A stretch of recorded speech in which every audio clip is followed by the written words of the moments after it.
Ryan Poles is not done. We're just putting that out there. We were not expecting what happened today on Monday, October 31st. It was spooky because it was Halloween, but the Bears got rid of all-pro linebacker Roquan Smith to the Baltimore Ravens for a second-round pick, a fifth-round pick, both in 2023, and also received linebacker AJ Klein out of it. We'll jump into it in a minute, but hello, welcome to this episode of Just Another Year Chicago. My name is Nick Rohde, joined alongside my good friend and co-host Tony Sapita. Again, the Bears might not be done. The Bears traded Robert Quinn to the Eagles last week, left an emotional Roquan Smith at the podium, and little did Roquan know at that moment that he also was going to get dealt from the Chicago Bears. He is now part of the Baltimore Ravens, filling in for big shoes of Ray Lewis. They haven't had a middle linebacker like him since, and Roquan Smith brings that. The leading tackler in the NFL is no longer a part of the Chicago Bears, but let's just talk about that real quick. The Roquan Smith trade. Bears get Ravens slotted second round pick. Bears get a higher of the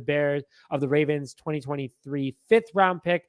And so they also get linebacker AJ Klein, 31 years old, from Appleton, Wisconsin, went to Iowa State, former fifth round pick by the Panthers in 2013, has been in the playoffs for the last 4 years in a row. That's a big thing. Maybe he brings the luck to Chicago.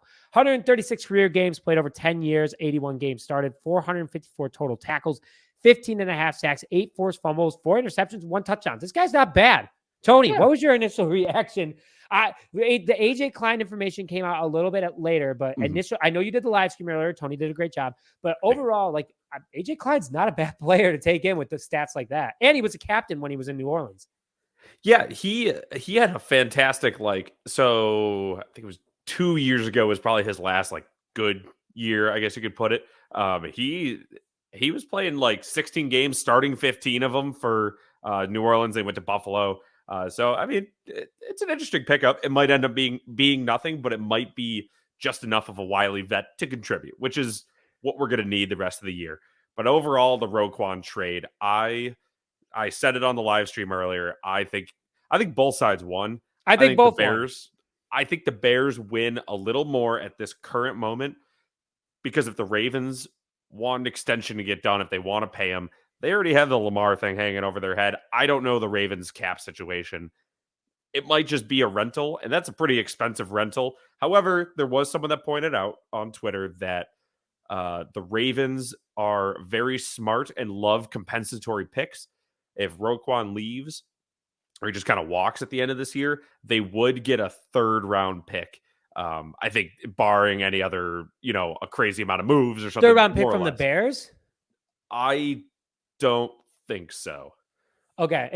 You're right. But anyway, still, that's a good, both teams win. Bears get into the early rounds again. So now they have 2 second round picks, which is pretty darn good. They have 9 picks overall so far. Bears get another late round pick, could trade up, could trade back with that second round. Ryan Poles loves his picks, and Ryan Poles is not bad at drafting. So Roquan Smith owes $5.4 million for the rest of the season. The agreement includes the Bears paying 4.8 of it. The Ravens pay a little bit of the little remaining left. But good luck to Roquan Smith. Ravens Nation, you guys got a good one. We're going to miss our guy, Roquan Smith, but we're excited for the future. And again, AJ Klein, not a bad leader to have on this team. Just want to put that out there. So let's go into what you guys are wondering about today. Let's talk about the first trade option we think that the Bears could do if they're not done. And Tony and I mutually agreed on both of these, but the destinations are different. The trades are different. But the number one guy, Tony, Eddie Jackson. Eddie Jackson is a savvy veteran. He's had his Pro Bowl years. He's had some really good years and some years, but he's having a really good year so far. 2022, he has 58 total tackles for a safety, which is pretty darn impressive. 4 interceptions, 2 forced fumbles, and 44 yards off those interceptions. So an average of 11 yards of return. $27 million left over the next 2 seasons. Unrestricted free agent after the 2024-2025 season. He's been sick, but a contender could be looking for an upgrade. Tony, where could you see Eddie Jackson going if the Bears do dealt him? Yes, I've been looking through, just scouring who needs a safety and who needs a safety more than the man who initially drafted him, Ryan Pace of the Falcons. I think maybe the Falcons decide, hey, we can compete right now. Look, if you look at this team, they're in first place in their division. They're in first freaking place. There is no reason for that. Maybe Ryan Pace works wonders. Just kidding. But that's a team that I was looking at their safeties. I don't recognize a single name. So I think that's potentially a place they can go. They realize, oh, maybe we don't need a tight end. We got Kyle Pitts. Maybe this quarterback thing is going to work out. Let's burn a pick and we'll go get Eddie Jackson. Could the Bears be the first team ever to trade 3 captains in one season? Robert Quinn, Roquan Smith, and Eddie Jackson. Listen, I like Bojack. I think he's a good guy, but he's getting closer to 30. He's struggled in a couple different scenarios, he's the last guy from the 2018 defense on this defense. Got to put that out there too. His trade value has never been higher. He's showing that he can get after the ball again. Again, 58 tackles for a safety is super impressive, even though we always make fun of Eddie Jackson not being able to tackle. He had a ton of tackles. Again, I heard the train. Yeah, Eddie Jackson trade train. You know what I'm saying? Tony's got it in the background right now. But overall, I think that, they could get rid of him. I got the New York Jets calling about Eddie Jackson saying, hey, we have the number 11 pass defense. We got some tough teams that we go against. We go against the Bills. We go against the Giants, which are shockingly good. We go against the Patriots. And guess what? We go against the Dolphins. All of them have good quarterbacks. I mean, maybe not the Patriots so much, but that's weird to say.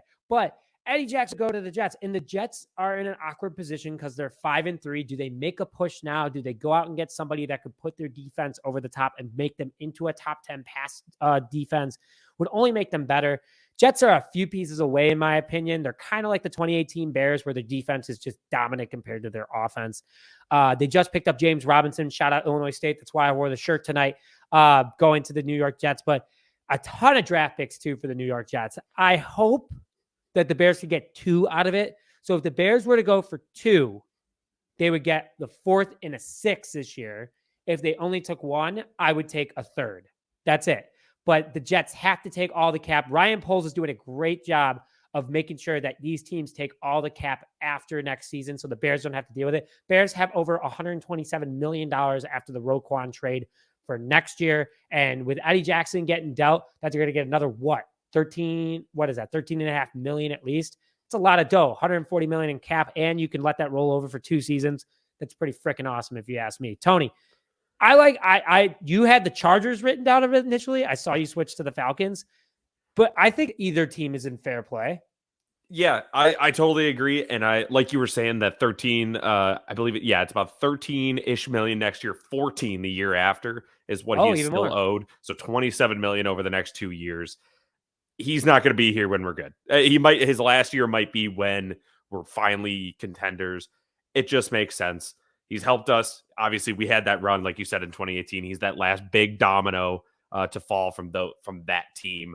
Obviously, besides maybe Montgomery, but I think it just makes sense. I think make everyone happy here. Fully gut the team like they're planning on doing, it seems, and of the big contracts. Don't get rid of Justin Fields or anything. But I think it makes sense. And let's go to number 2, who we think we might get also rid of. And this one hurts to say the most, but David Montgomery. And we both agree on 2 different scenarios with Montgomery. So just to go, his 2022 stats so far: 92 rushes, 361 yards, 2 touchdowns, 13 catches for 135 yards. And gosh darn, he is probably the best blocking running back in the NFL. He is on the last year of his deal. He's going to want to get paid, not big money. Tony makes always a good point. You don't pay a running back big money unless he is literally Walter Payton, which Dave Montgomery is not, but he sure has a couple runs that look like him. But Khalil Herbert also is doing very well. Bears have him at least locked up for another 2 years after this. And then Treston Ebner has flashes, but I guarantee you with all these picks that Ryan Poles is getting, he can go out and get another super athletic running back that could be another Khalil Herbert type player. But if Tony, you and I mutually agree, where are we sending him to and what are we getting for him? Yeah. So, and I'll let you go deeper into the team. I'll just talk about what I hope happens. So, we're thinking the Buffalo Bills. It just makes sense. They need a running back. Nick, you can touch on it more, but that's their last big piece they probably need. I would like, unless you want to talk about the Bills first, and then we could talk about my scenario. Yeah, let's hit on the Bills first because we both mutually agree on what we want to do before we close out. The Buffalo Bills have the 14th rushing offense. Shockingly, they're one of the best teams in the NFL, but their rushing offense is mediocre. I mean, not mediocre. It's medium, middle of the pack, average guy. 5'8", 5'8". If you were to say a guy's height, 5'8", of running back offenses. Tony is not 5'8". I'm not 5'8", but I'm closer to it than Tony is, that's for sure. Anyway, they wanted Christian McCaffrey before the 49ers took him. And this is the next best thing available on the big running back market, in our opinion. Another good blocker for Josh Allen to make sure that he has even more time behind that great offensive line they have up in Buffalo. But they're in win mode now. It's on the final year of his contract. We mutually hope that we would get a fourth for Monty. Even though we drafted him in the third round of Iowa State, it is the last year of his contract, but getting another pick is always big. But I could see them maybe squeezing out a third of the Bills. Like, hey, you guys really want to win now? This is what you want. You're calling us. We want a third. Make it happen. And there's no cap next year either tied up with it. So, Tony, anything else before we go into what we have to say? It is interesting that they were in on Christian McCaffrey, because that's like we really want the best dang guy. If we're going to get our guy, we want the guy. That's almost a desperation kind of trade, in my opinion, because they obviously, we saw what the 49ers gave up. They gave up a crap ton to censor myself a bit there. What's interesting too is that Devin Singletary just never got it done. James Cook, they just drafted him, who was the highest man ever in his draft photo. I still tweet that out all the time. It is the funniest thing ever. Younger brother of Dalvin Cook. They really want a running back. They clearly really want a running back. If they were in on Christian McCaffrey, it would be a rental, but it would be the Mercedes of rentals, if that makes sense. If the Mercedes 100%. Was also a tank, a Mercedes tank. There we go. Because he is a tank. So a reason I would be okay with getting rid of him is Khalil Herbert. His expected versus actual yards per carry basically leads the league, I would say. I tweeted about it. He's expected to get about 4.1 yards per carry, and he gets like 6.2. The chart doesn't have all the numbers, but I'm just ballparking it. But he gets like 6.2. It's like him and Tony Pollard up there. But that's why I'd be okay with it. And Nick, I know we agree with this. Would you like to lead into this one, because I led into the Bills? Yeah, let's franchise tag him. Let's not get rid of him. Let's franchise tag him. Keep him for another year. This team is, slowly building pieces. You go out and you get an absolutely unreal draft class, which the Bears could easily get. And Ryan Poles is very good, obviously, at drafting early and late. Let's just franchise tag him, give him the money that he wants. And then with that, pay him with, if we have all this money, especially if we get rid of Eddie Jackson, you never know. So, Tony, any more comments before we close out? Yeah, I'm fine with franchise tagging him one more year to get Khalil Herbert, just to get him going, really make sure he's ready to take over if that's the role. See if Ebner's the guy, and if not, then we use one of these late round picks. Unfortunately, it does suck. I love Montgomery so much. I love him in Madden. I re-signed him in Madden, but running back is the most replaceable position in arguably all of sports, definitely in football. It is what it is. He's done a great service to this city. It's also just business, baby. And it is what it is. But that's just good business. Make this team better for the future. We're playing the long ball here. But with that, thank you very much for listening to this episode of Just Another Year in Chicago. Please make sure you hit the subscribe button and follow us on all social media. Stay tuned for more episodes. But with that, thank you again for joining Tony Cepeda and Nick Rohde, and we will see you guys.